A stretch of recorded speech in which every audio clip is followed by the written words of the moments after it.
हमें 15 दिन पहले बताया गया था, ऑफिशियली डिक्लेयर किया था। उससे पहले तो बस थी कि जा रहा है नहीं जा रहा है।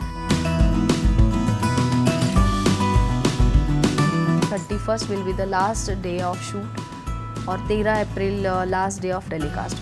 दुख तो हुआ था पर एक होप था, लग रहा था कि नहीं और 1-2 महीना तो खींचेंगे ही, अच्छा चल रहा है, अब क्यों सडनली।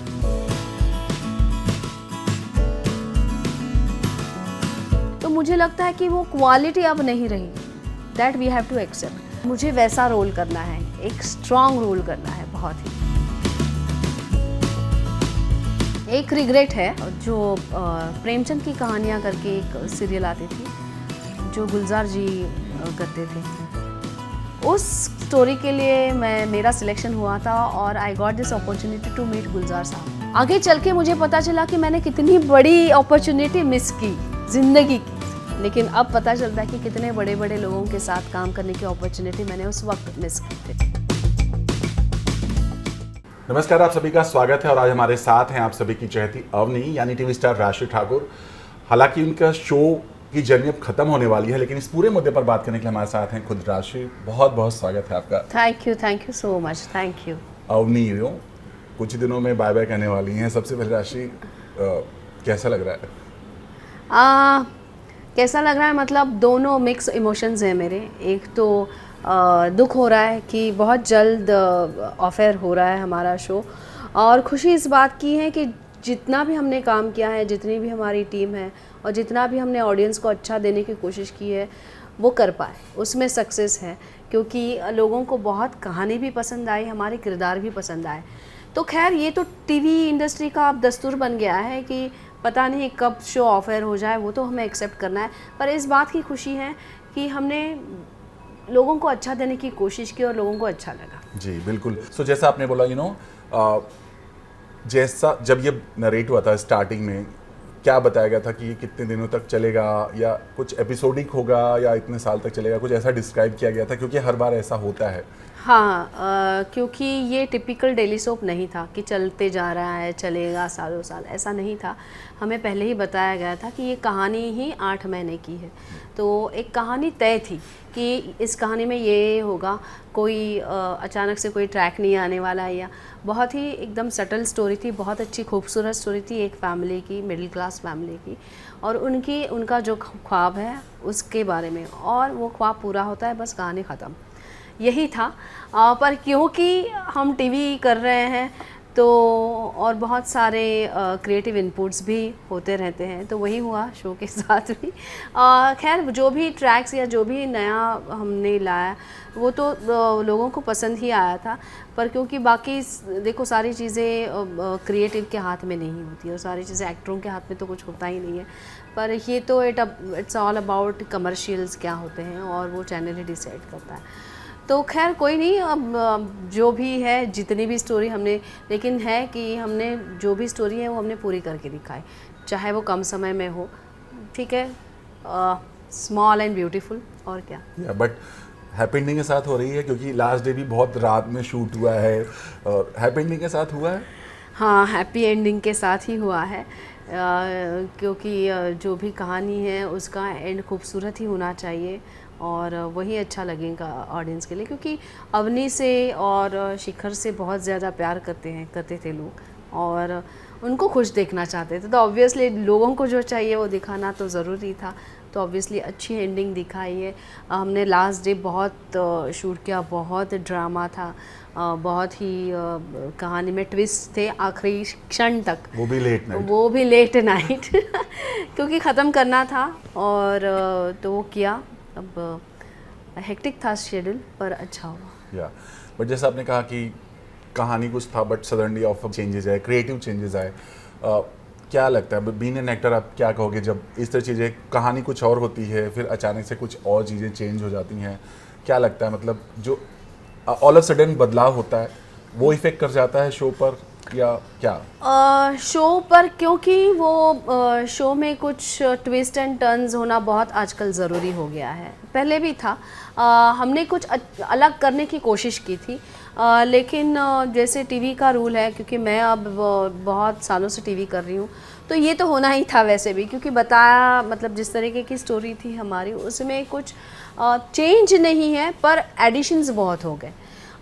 तो वो क्रिएटिव इनपुट है, क्योंकि जिस तरह से लोगों का जो सर्वे किया जाता है तो लोगों की राय ली जाती है जब ये मार्केटिंग सर्वे होती है, तो उस राय के हिसाब से ही वो चेंजेस लाए गए थे।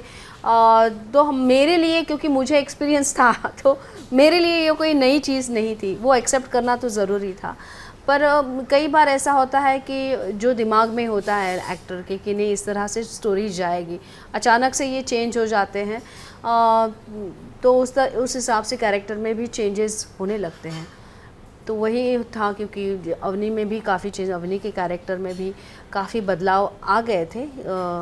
जैसे बहुत ही टिमिड सी थी, बहुत ही शाय थी अवनी, मिडिल क्लास फैमिली, घर, और उसके बाद उसका जो मतलब जो बाहर काम करने जाती है, वो काफ़ी बदलाव भी थे। पर ये part and parcel of any character और एनी टीवी शो, ये तो है ही, तो we have to accept it. या बट जैसे कहा आपने, आपका इतने साल का एक्सपीरियंस है, आप खुद अब बदलाव देखती इंडस्ट्री में, पहले कैसे होता था, टीआरपी पहले कैसे आती थी, अब थोड़ी भी टीआरपी आती 1 पॉइंट समथिंग तो लोग कितना जश्न मनाते हैं बहुत सारे। एकदम सही कहा आपने, क्योंकि जिस वक्त मैंने शुरू किया उस वक्त मैं सच बताऊं तो मैंने कभी टीआरपी ये मामला या ये गणित ही मुझे कभी समझ में नहीं आया था।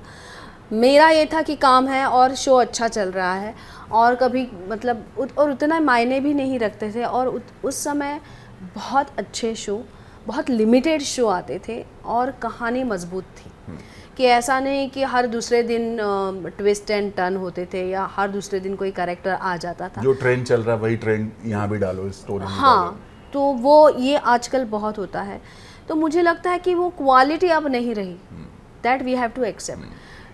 अब शायद इसके रीज़न ये होंगे कि बहुत सारे प्लेटफॉर्म्स आ गए हैं, जैसे OTT में हर कुछ मिल रहा है लोगों को, तो अब उससे कॉम्पीट करने के लिए ये मतलब इतना डर है कि अरे ये शो नहीं चल रहा है, वो शो चल रहा है, तो वो कंपटीशन बहुत बढ़ गई है, तो उसी शो का कोई ट्रैक इस शो में डालो। आप अगर स्टोरी से कुछ लेना देना भी नहीं होता है फिर भी वो ट्रैक डाला जाता है, इससे कहानी मर जाती है और बहुत ये होता है, बट वो नेचुरल भी नहीं होता। तो ये मुझे लगता है कि ये थोड़ी सी गलत बात हो रही है आज, क्योंकि जिस शो जैसे शो हमने किए हैं और जैसे शो लोगों को पसंद, देखो आज भी इतने सालों के बाद आज भी क्योंकि सास भाभी कभी बहू थी लोगों को याद है, वो किरदार याद है, 7 फेरे लोगों को याद है। तो यही बात होती है कि अगर आप वो ठोस कैरेक्टर ना दो, वो ठोस कहानियाँ ना दो, तो लोगों को वैसे भी पसंद नहीं आएगा। मुझे समझ में नहीं आता कि ये ट्रैक्स और ये ट्विस्ट एंड टर्न्स डालने की उतनी ज़रूरत होती है या नहीं, क्योंकि टीआरपी पे अब सारे गणित बैठे हुए हैं। उस वक्त हमें टीआरपी क्या है वो भी मालूम नहीं थी, आज तो हर हफ्ते टीआरपी, गुरुवार आया है आज टीआरपी क्या है, उठने के पहले पूछा जाता है टीआरपी क्या है। तो वही है, time has changed. Time has changed. चूँकि आपने जो भी किरदार किए हैं बहुत ही खूबसूरत किरदार रहे हैं आपकी लाइफ के, चाहे, और आपका जो किरदार है आपकी फीचर पर बहुत सूट करता है और लोग रिलेट भी करते हैं अपने घर की लड़की समझ के बहुत ज़्यादा प्यार मिला है। क्या लगता है कि ऐसा किरदार मिलना लकी हैं आप कि आपको ऐसे बहुत सारे किरदार मिले क्योंकि आप रिलेट कर पाती हैं हर घर की कहानी के साथ, या फिर बहुत मुश्किल भी होता है क्योंकि कई दफ़ा होता है ये ऐसी हीरोइन है, मुझे ये डस्टी लुक है एंड ऑल, बहुत सारी चीज़ें होती है, राइट? तो ये सब होता है कि आप क्या मतलब क्या लगता है? मैं अपने आप को बहुत खुशनसीब समझती हूँ। 7 फेरे तो चलो एक डस्की रोल था, वो बना ही आपके लिए था, मेरे लिए बना था शायद, तो वो डेस्टिनी है। लेकिन मैं मतलब उसके बाद जो भी मुझे रोल आए, आई वॉज वेरी सिलेक्टिव, क्योंकि मैंने अपना टाइम लिया कोई भी रोल सिलेक्ट करने में, और बाय गॉड्स ग्रेस हर कैरेक्टर लोगों को पसंद आया। उसके साथ फेरे के बाद जब मैंने महाराणा प्रताप किया तो बहुत सारे लोगों ने मुझे कहा कि भाई माँ का रोल कर रही हो, क्यों कर रही हो, पर मुझे वो पसंद था क्योंकि history is my favourite subject और मुझे वो ग्रैंडर और वो एक रॉयल ये करना ही था। तो ऐसा नहीं था कि मतलब वो टाइपकास्ट भी नहीं था कि एक गांव की लड़की है या भोली भाली लड़की है, वो रोल वो नहीं था, वो महारानी का रोल था। तो वो उसमें भी मैंने अपने शेड्स डाले थे। तो ऐसा कोई ज़रूरी नहीं था कि टाइपकास्ट रोल था। जैसे अवनी का कैरेक्टर है, उससे पहले भी अपनापन का जो मैंने रोल किया, 5 बच्चों की माँ दिखाए हुए हैं, 4, तो उसमें भी एक अलग था कि she is educated and she is handling कि सब कुछ अपने हिसाब से कर रही हूँ। बहुत स्ट्रॉन्ग कैरेक्टर था, मतलब सलोनी का कैरेक्टर और पल्लवी का कैरेक्टर, ये बहुत डिफरेंट कैरेक्टर्स थे। शादी मुबारक अगर कहा जाए वो भी है। तो मुझे लगता है कि कोई टाइपकास्ट रोल मुझे मिला नहीं है, हालांकि अपना इनपुट मैंने सारे कैरेक्टर में डाला है। तो मैं लकी इसलिए हूँ क्योंकि हर टाइप का रोल करने का मुझे मौका मिला और हर कैरेक्टर लोगों को पसंद आया। तो ये बहुत ही मतलब मुझे लगता है कि देखो, काम मिलना कभी कभी आसान होता है पर वो टिके रहना भी बहुत ज़रूरी है कि लोगों के दिमाग में, लोगों के दिलों तक वो पहुंचना बहुत ज़रूरी होता है। उस मामले में मुझे लगता है कि I am very fortunate. But कभी आपके हाथ से ऐसा कुछ एक अच्छा किरदार चला गया हो जस्ट बिकॉज ऑफ आपका ये लुक, या बोले कि यार ये सूट नहीं कर रहा है, कभी आपके साथ हुआ है? मतलब कोई शो ऐसे आपके हाथ से गया हो? नहीं, मुझे लगता है जितने भी शो मुझे ऑफर हो गए हैं, I was selected for those shows. कभी ऐसा नहीं हुआ है, नेवर। या बट बहुत सारे एक्टर्स ऐसा कहना है कि उनका just because of dust look है तो इसलिए बहुत सारे ऑफर उनको मिलते नहीं हैं, या मेन, हालांकि आपने सारे मेन और बहुत अच्छे किरदार निभाए हैं, बट हाँ। ऐसा कभी हुआ आपके लाइफ में या कभी ऑडिशन के समय कि नहीं थोड़ा सा आपका कलर? नहीं, कभी नहीं हुआ, कभी नहीं हुआ। इनफैक्ट मुझे लगता है कि लोगों ने बहुत ओपनली मुझे एक्सेप्ट किया, may be because of my work. सिर्फ 7 फेरे के रोल के लिए वो क्राइटेरिया था कि डस्की, तो वो था। बाकी सारे जैसे महारानी जयवंता बाई का जो रोल था उसमें स्किन का कोई इशू ही नहीं था। मतलब महारानी थी तो उसमें आपको गरीब दिखाना है या ऐसे हैं तो गरीब लुक के लिए डस्की चाहिए, ऐसा कोई क्राइटेरिया ही नहीं था, वो महारानी का था। But I was selected. In fact मुझे कॉन्टिलो से डायरेक्टली फ़ोन आया कि आपको ये रोल करना है बस। तो ऐसी कोई चीज़ मेरी इसमें हुई नहीं। मतलब लोगों का काफ़ी ये होता है कि नहीं, डस्की लुक की वजह से आपको बहुत बायस्ड होती है इंडस्ट्री। मुझे ये एक्सपीरियंस बहुत सारे एक्टर्स ने ऐसा पहले बोला है, पर मुझे कभी ऐसा एक्सपीरियंस आया नहीं। हालांकि 7 फेरे के बाद भी मुझे ऐसे रोल नहीं आए कि डस्की रोल है तो आपको बुलाया है, ऐसा कभी नहीं आया है। In fact I have been always called for different roles. Avni के रोल के लिए भी ये क्राइटेरिया नहीं था कि डस्की लुक चाहिए। कानपुर की कहानी है, ये कहानी है, मिडिल क्लास फैमिली है और आप आगे जाके बहुत बड़ी बिजनेस वूमन बन जाती हो, ये मुझे ब्रीफ दिया गया था। एंड उसमें कोई ये नहीं था। I think then in that case your work matters, not your skin tone. और मैं तो ये मतलब ये बहुत कॉन्फिडेंटली कहूँगी कि ऐसा नहीं है कि आपके रंग की वजह से आपको टाइपकास्ट किया जाता है। फॉर एग्जांपल अगर आप लेट्स सी बिपाशा बासु या मलाइका अरोरा, 2010 की कितना ग्लैमरस काम करती है, वो कितनी खूबसूरत दिखती है, तो क्योंकि वो बिपाशा बासु है और डस्की है तो इसके लिए डस्की रोल के लिए टाइपकास्ट किया, ये तो है ही नहीं ना। तो आप क्यों ऐसा कह रहे हो कि डस्की स्किन टोन की वजह से आपको उसी टाइप के रोल मिलते हैं? नहीं मिलेंगे। I think it's all about your work. या और बहुत अच्छी बात कही आपने। आपको थोड़ा उस दौर में ले आएंगे जहाँ पर आप हमारी तरह काम किया करती थी, मतलब डेस्क पे बैठ के काम किया करती थी और ऑल ऑफ सडन आपके बहुत सारे होल्डर्स भी लग गए और सीरियल्स भी हो गए। सो ये जो सफ़र रहा राशि, जो आपकी लाइफ का जो टर्निंग पॉइंट रहा ना, इसको आप कैसे देखती हैं? और हर उस लड़की के लिए आप क्या कहना चाहेंगे जो सपने देखती हैं, राइट? चाहे वो वर्किंग हो या सपने देख रही हो, उनके लिए क्या कहना चाहोगे आप? मैं तो कहूँगी कि सपने देखो और अपने काम पे फोकस करो। आपकी डेस्टिनी आपको वहाँ लेकर ही जाएगी। जैसे शाहरुख खान का डायलॉग है, जिस चीज़ को आप चाहो तो शिद्दत से चाहो तो पूरी कायनात आपको मिलाने की कोशिश करती है। तो यही बात मेरी मैंने अपना काम किया, क्योंकि मैं ऐसा नहीं था कि अपॉर्चुनिटी के इंतज़ार में मैं बैठी रही, मैं अपना काम करती रही। ये था, एक ख्वाहिश थी, पर मैं पागल नहीं थी उस ख्वाहिश के लिए। मुझे पता था जिस वक्त मुझे वो मिलना है वो मुझे मिल जाएगा, मुझे अपना कर्म करना है। तो मैंने वही किया, और ये भगवान की कृपा ही है कि सही मौके मुझे मिलते गए और मैं अपना काम शिद्दत से करती गई। And I am here to talk with you. या बट इतना आसान भी नहीं ये जर्नी, बहुत मुश्किलें भी आती हैं, तो मेहनत बहुत है। आज कुछ ऐसी मुश्किल नहीं कह सकते, बट कुछ ऐसे रुकावटें आप शेयर करना चाहेंगे, आपको लगा कि यार मेरे से नहीं हो पाएगा, छोड़ देते हैं, गिव अप कर देते हैं, कभी आपकी लाइफ में वो मोमेंट आया था?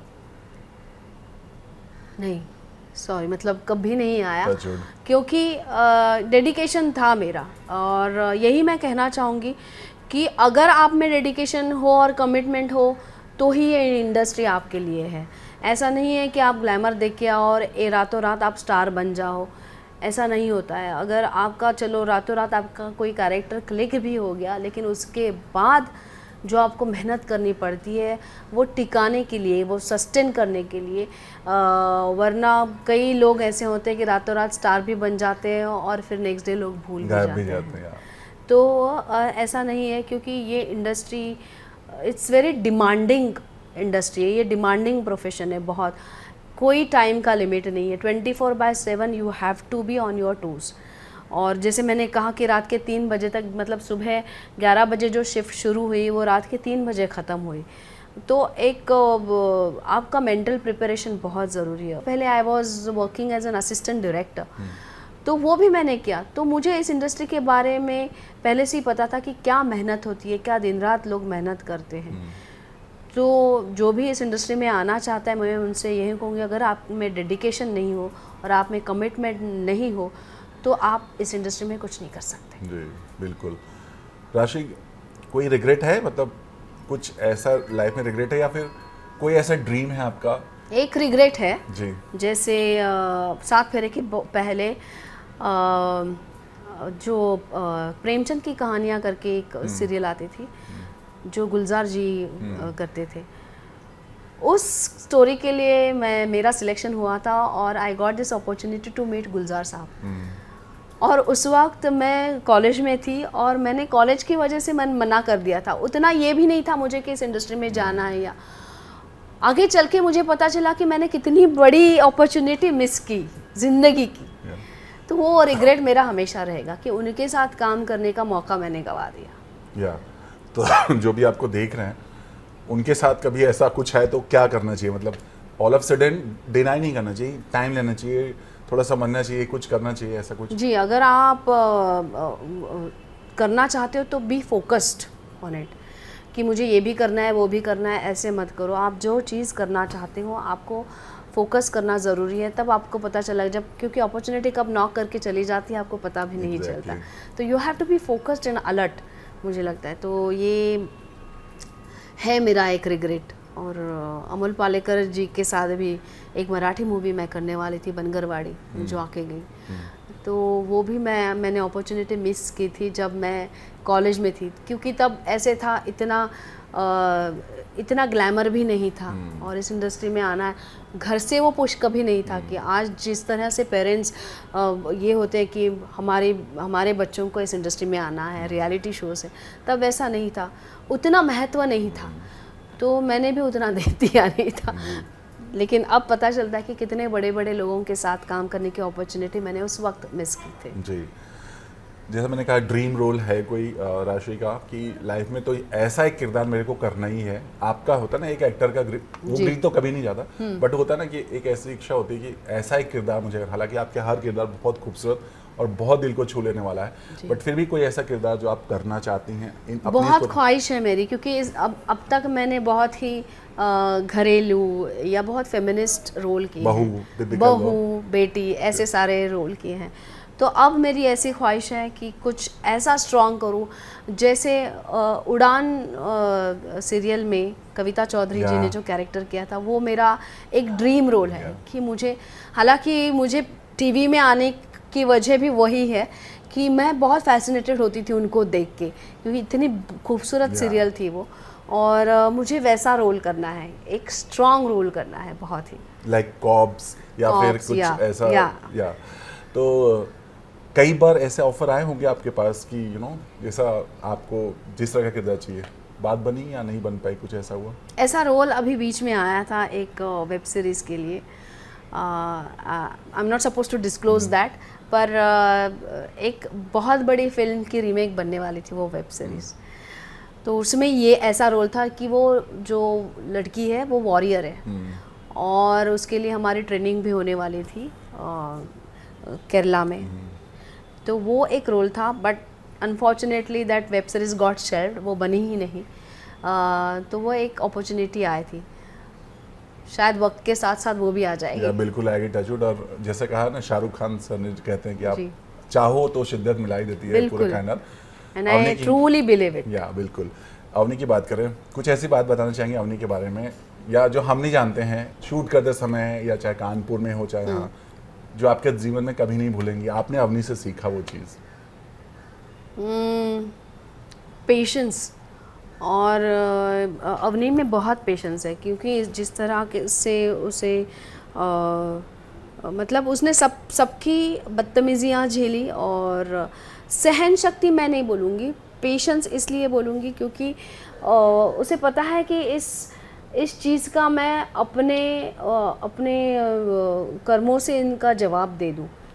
उसने बातों से किसी का जवाब नहीं दिया, किसी को उल्टा नहीं किया, पर उसने जो कर्म किया, उसने जो किया घर के लिए, उसका मतलब वहीं के वहीं जवाब। जो भी है, उसका पति उसे बदतमीजी से बात करता है, उसे बहुत ग्रांटेड लेता है, लेकिन एक टाइम जब आता है कि नहीं, आज जो भी हूँ मैं वो अवनी की वजह से हूँ। वो पेशेंस बहुत है अवनी में। और अगर आप पूरे शूटिंग के दौरान अगर एक चीज़ मैं नहीं नहीं भूलूंगी, जो कि कानपुर में हमने किया था एक टंकी वाला शो, वो इस शो का लास्ट सीन होगा। अच्छा। तो वो हमने कानपुर में शूट किया था पहले शेड्यूल में। अच्छा। जहाँ पे मैं जो पूरे कानपुर शहर की जो टंकी थी पानी की, वो कितने 128 सीढ़ियाँ थी। तो वो उस शूट के दौरान मैं दिन में 2 बार चढ़ी और 2 बार उतरी। अरे वाह। और कोई आने के लिए तैयार नहीं था मेरे साथ, सिर्फ हमारे जो शो रनर है अगस्त्य जैन, वो मेरे साथ आए थे कि तुम्हें चक्कर तो नहीं आएंगे ऊपर जाके, क्योंकि वहाँ जाके मुझे चिल्लाना था। और मैं पूरे कानपुर शहर को बोलती हूँ कि मैं कानपुर की सबसे बड़ी बिजनेस वूमन बनूंगी, और मैं डिक्लेयर करती हूँ। पहले तो मैं अपने पति के लिए करती हूँ, फिर कॉस्ट्यूम चेंज था, मैं नीचे आई और वो एक दिन में किया था। उसके बाद जो मेरे पैर सूजे थे, 5 दिन तो मैं चल नहीं पा रही थी, फिर भी शूट कंप्लीट करना था। तो ये मैं कभी नहीं भूलूंगी। शोले जैसा डायलॉग। शोले जैसा था, शोले की टंकी थी वो एक्चुअली, कि वहाँ तक मैं चढ़ के गई अकेली, और इतनी सी जगह थी, लिटरली इतनी सी जगह थी, इतनी सी, यहाँ से वहाँ मुझे भाग के जाना था। और ड्रोन था, ड्रोन पे शूटिंग चल रही थी, और ड्रोन नीचे से आया, मुझे शूट, और फिर मैं भाग के चली गई। मैंने चिल्लाया और वहीं से मैं भाग के वापस आ गई। ज़रा सी भी इधर उधर होती तो चक्कर आके पहले तो मैं गिरती। तो वो एक अनुभव था। बट जब आप कैरेक्टर में हो जाते हो ना, तो आपको कुछ नहीं दिखता, फिर आपको सीन कंप्लीट करना होता है। तो वो किया मैंने। यही एक अच्छे एक्टर की निशानी होती है। कब बताया गया था कि आप लोगों को कब पता चला? क्योंकि इससे पहले भी आई थिंक बहुत सारे बज आ रहे थे कि ना शो जा रहा है, मतलब इसके पहले भी आया था, बट आप लोगों को फाइनली कब बताया गया कि अब ये शो ऑफ एयर हो जाएगा और ये लास्ट डेट होगा और ऑन एयर लास्ट डेट होगा? हमें 15 दिन पहले बताया गया था, ऑफिशियली डिक्लेयर किया था। उससे पहले तो बस थी कि जा रहा है नहीं जा रहा है, क्योंकि हमें ऐसा लग रहा था कि जिस तरह से ट्रैक चल रहे थे, तो मुझे लगा था कि कंप्लीट करके ही ऑफ एयर होगा। तो हुआ नहीं। फिर 15 दिन पहले हमें फाइनली बताया था कि नहीं, 31 will be the last day of shoot, और 13 अप्रैल लास्ट डे ऑफ टेलीकास्ट होगा। तो उसके पहले हमें बहुत कुछ कंप्लीट करना था, तो इसलिए डबल यूनिट लगा के फिर एक्स्ट्रा आवर्स काम करके हमने वो कंप्लीट किया था। ओके। कैसा माहौल था सेट पर जब ये पता चला? लोगों का क्या रिएक्शन, आपके को स्टार्स का क्या रिएक्शन था? क्योंकि आपने तो पहले बोला कि तो मतलब ये किसी के लिए अच्छा नहीं होता, बट और लोगों का क्या रिएक्शन था? लोग आपस में क्या बातें कर रहे थे, यार ये क्या हो रहा है? नहीं दुख तो हुआ था, पर एक होप था। लग रहा था कि नहीं नहीं, और 1-2 महीना तो खींचेंगे ही, अच्छा चल रहा है, अब क्यों सडनली, क्योंकि अभी तो लोगों को वो ग्रिप हो गई थी। और लोग देखना, क्योंकि जिस तरह के जैसे 2 दिन टेलीकास्ट नहीं हुआ था हमारा, जिस दिन जी रिश्ते और आइफा का टेलीकास्ट था, तो उस दिन 2 एपिसोड नहीं थे। मुझे लिटरली मैसेजेस आए कि क्या हो गया, 2 दिन से एपिसोड नहीं आ रहे। इसका मतलब लोग देखते थे और बहुत ट्रैक मिस कर रहे थे। तो अचानक से हमें ऐसा लगा कि अब लोगों को बहुत अच्छा लगने लगा है, तो ऑफर तो नहीं जाएगा।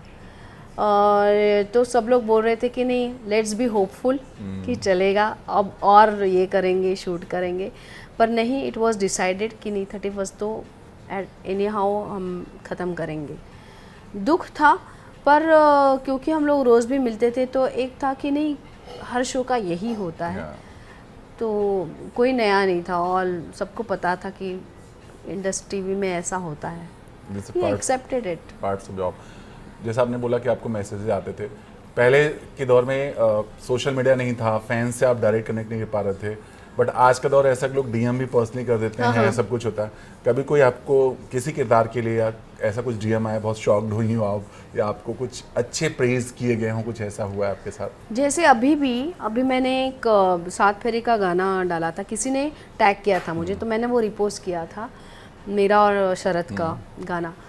बाप रे, मतलब इतने अभी भी उसमें अभी भी मैसेजेस आते हैं उस पर, कि मतलब अभी भी लोग इतना मिस करते हैं कि ये हमारी मेमोरीज हैं, ये इस गाने से हमारी शुरुआत होती थी, और ये बहुत ही मतलब अभी भी लोग उस किरदार को मिस करते हैं। 7 फेरे के लिए मुझे अभी भी डीएम आते हैं, और 7 फेरे के लिए और महाराणा प्रताप, वो तो मतलब अभी भी लोग कुछ ना कुछ डालते ही रहते हैं, महाराणा प्रताप का भी। और महाराणा प्रताप की जयंती पे तो मुझे मैसेज आते ही हैं। तो जैसा आपने बोला कि 7 फेरे आज भी टच में हैं आप शरद से, पूरी टीम से, क्योंकि वो पहला शो होता है ना, बहुत खास होता है जी। या टच में होते हैं, या कभी रियूनियन होता है, या जब मिलते हैं तो क्या बातें होती हैं? क्योंकि अभी सारे इतने बिजी हो गए हैं, शरद भी बहुत बिजी हो गया है, तो ऐसे टच में नहीं होता है। पर कभी कभार फ़ोन होता है, जैसे बहुत सालों पहले हुआ था कि जब मेरी बच्ची पैदा हुई थी, तब शरद भी मुझे मिलने आया था। तो वो वैसे हैं, कभी भी मिलेंगे या ऐसे अचानक से कभी मिलते भी है, तो कभी ऐसा लगता नहीं कि इतने सालों का गैप हो गया, क्योंकि वो अटैचमेंट और बॉन्डिंग अभी भी है। अभी भी लगता है कि ये मेरी फैमिली की ही है कोई।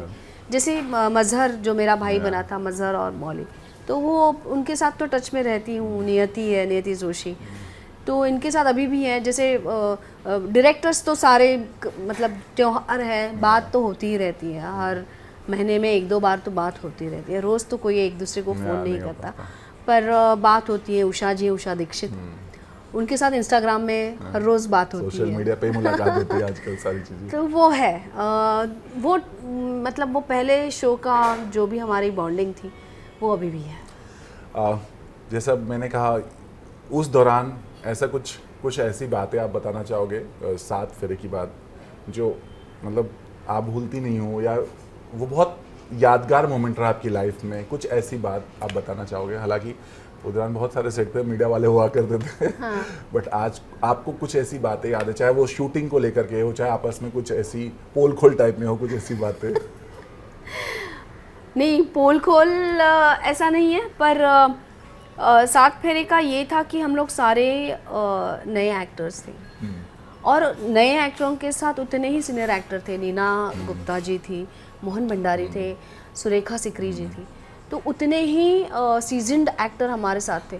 तो 7 फेरे का एक मतलब मैं अपने आप को इतनी खुशनसीब मानती हूँ कि मेरे साथ नए एक्टर भी थे और पुराने भी एक्टर थे, और ऐसे एक्टर थे कि हमारी शुरुआत में भी ऐसे एक्टरों से सीखने का मौका मिला हमें, कि वो किस तरह से सेट पे आते थे, किस तरह से डिसिप्लिन रहता था, प्रोफेशनलिज्म। मतलब हमारी मजाल ही नहीं होती थी उनके सामने कुछ भी बात करने की। हालांकि वो स्ट्रिक्ट नहीं थे, पर उनका ऑरा ही ऐसा था कि एक रिस्पेक्ट हमारे तरफ से भी जाता था, कि उनके सामने या उनसे कभी बदतमीजी करना या उनके सामने इतना नखरे कभी नहीं था हमें। मतलब मैंने कभी, मुझे याद भी नहीं है कि उनके सामने मैंने कभी पफ भी किया हो, ये कभी नहीं था।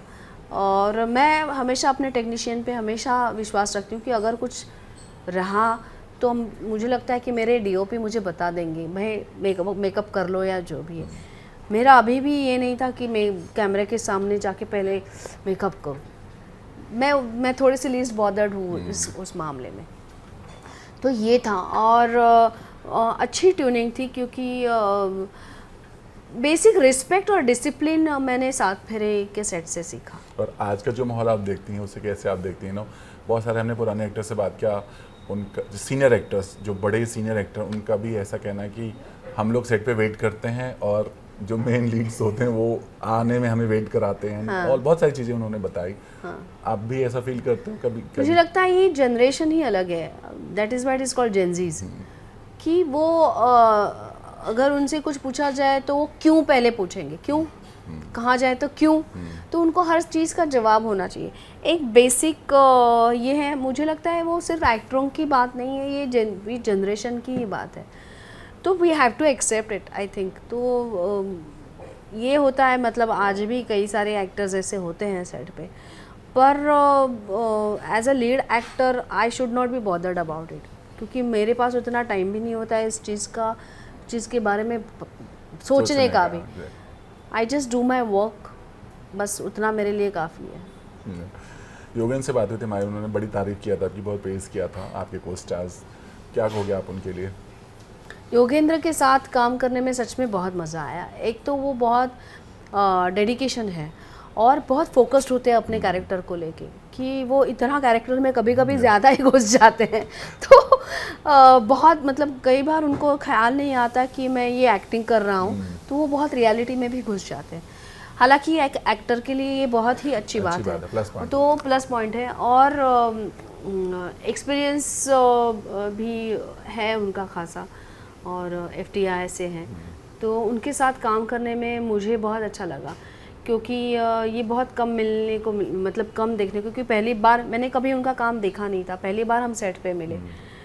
तो वो ट्यूनिंग भी हमारी अच्छे से हुई। कानपुर शेड्यूल हमने पहला किया था, तो मुझे पहले से डर तो लगा था कि कभी मैंने इनका काम नहीं देखा है, कभी इनके बारे में मतलब मैंने सुना पढ़ा नहीं था, कैसे रहेंगे, मतलब इंसानी तौर पे भी होता ना कोऑर्डिनेशन। हाँ, क्योंकि मेरे सारे हस्बैंड है तो सारे सीन तो इन्हीं के साथ होंगे। वो मुझे पहले डर लगा था, पर जिस तरीके से हमने पहले ही सीन में हमारी ट्यूनिंग हो गई ना, आई वॉज वेरी हैप्पी कि बस मतलब हो जाएगा।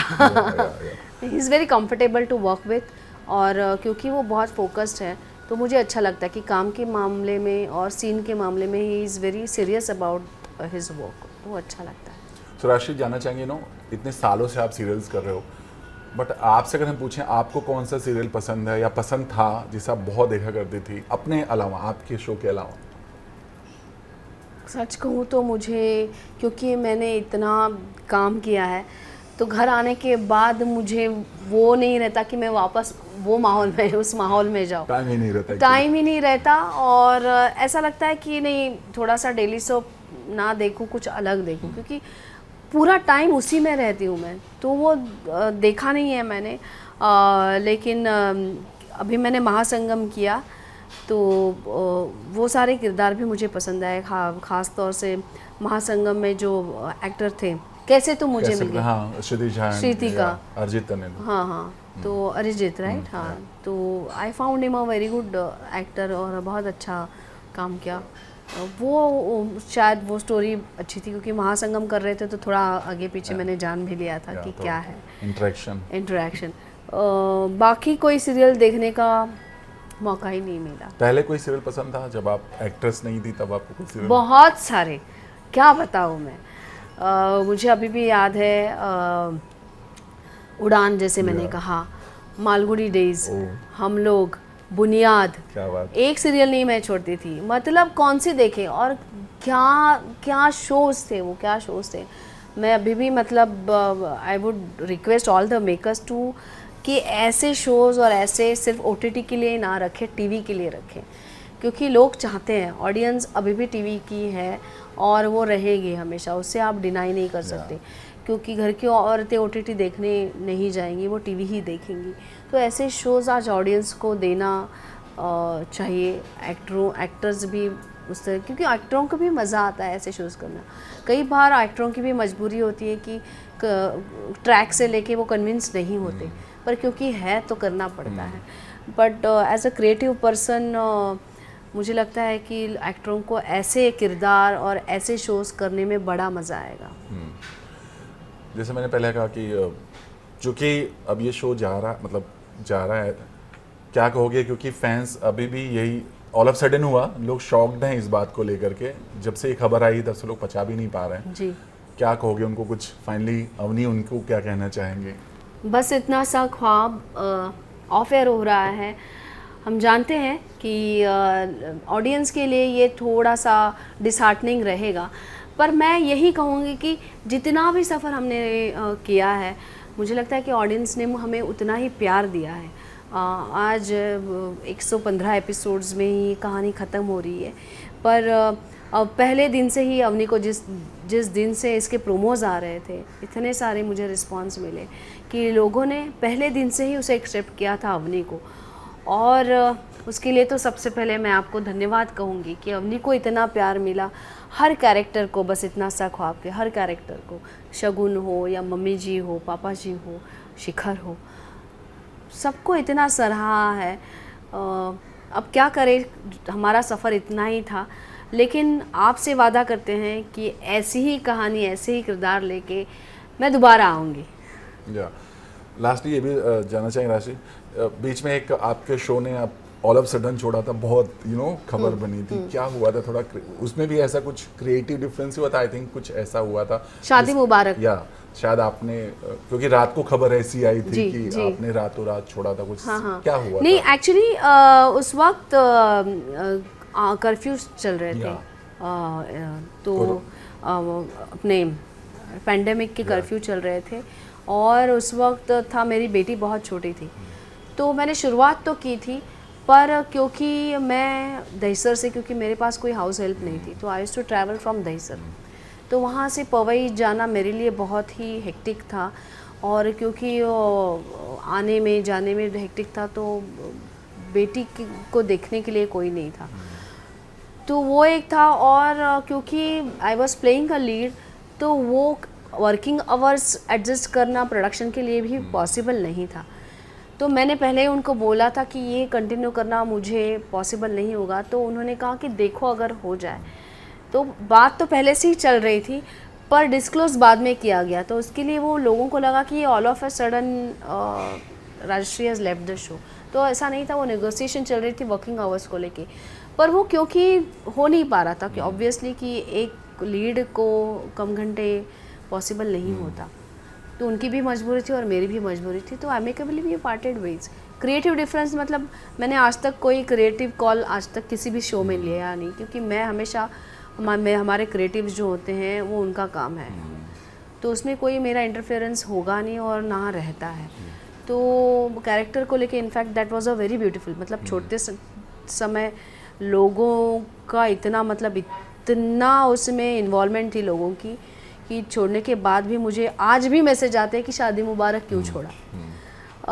तो मेरे लिए भी बहुत हेवी था कि इतना चलता हुआ कैरेक्टर छोड़ना, पर कई बार ऐसे डिसीजंस आपको लेने पड़ते हैं फैमिली के लिए, तो मेरे पास कोई ऑप्शन ही नहीं था उस वक्त। तो जैसा हमने बोला फैमिली के लिए, तो आपसे यही अगला सवाल होगा, कैसे बैलेंस करती हैं अपने पर्सनल और प्रोफेशनल लाइफ, क्योंकि अब बच्ची बड़ी भी हो गई है। अब बच्ची बड़ी हो गई है, अब वही पूछती है कब जा रही हो शूट के लिए, कल कितने बजे का कॉल टाइम है, तो ये अब कंफर्टेबल हो गया है कि अभी वो समझती भी है, और हालांकि आने के बाद मुझे हमेशा पूछती है हाउ वाज योर शूट, तो वो है, और वो बहुत सपोर्ट, क्योंकि ये सारी चीज़ें अगर आप हो तो आपका मन भी अच्छा कंसंट्रेशन होता है, क्योंकि हमारा प्रोफेशन ही ऐसा है कि आप बहुत कम समय देना पाते हो, तो फैमिली सपोर्ट बहुत ज़रूरी है।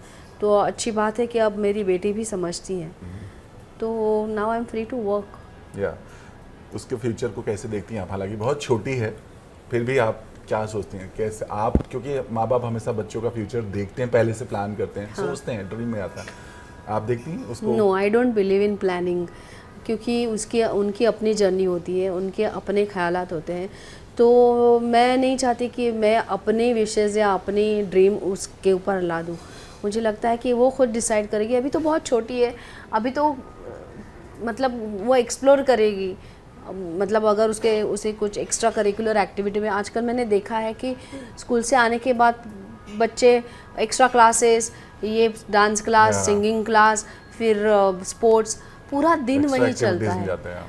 बट मैं नहीं करना चाहती वो। मैं स्कूल के बाद भाई तुम आराम करो, खाओ पियो, और तुम्हारा मन कहे कि तुम्हें ये खेलने जाना है।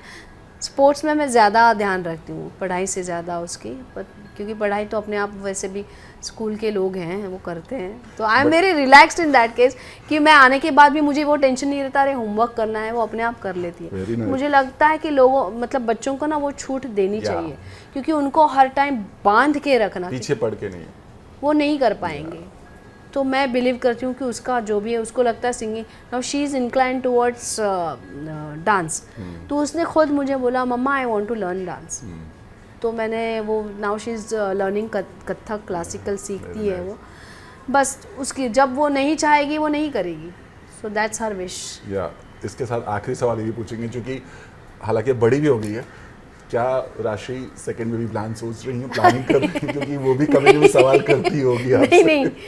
नहीं, वो तो सवाल करती है, पर नहीं, ऐसा कोई प्लान है नहीं। और अब तो इतने डिमांडिंग हो गया है, क्योंकि स्कूल में पहले तो मैं कहती हूँ ना कि माँ बाप को पता भी नहीं था कि ये कौन सी कक्षा में पढ़ रहे हैं बच्चे, ये हालात होते थे। और बस रिपोर्ट कार्ड लेके पापा से साइन करना, उतना ही कनेक्शन होता था पापा का अपने बच्चों से। तो अब क्या है, हर वीक स्कूल में बुलाया जाता है, रिव्यू दिया जाता है, पेरेंट्स मीटिंग होती है। 2-2 बच्चों का कैसे करे भैया तो एक में ही है, डेडिकेशन पूरा उन्हीं पे है बस। बट मतलब ये तो फिलहाल के लिए, in future you never know, right? You never know. Thank you so much, Rashi. Thank you so much. All the very best. Thank you so much. Thank you, Thanks a Hari. lot. Thank you so much.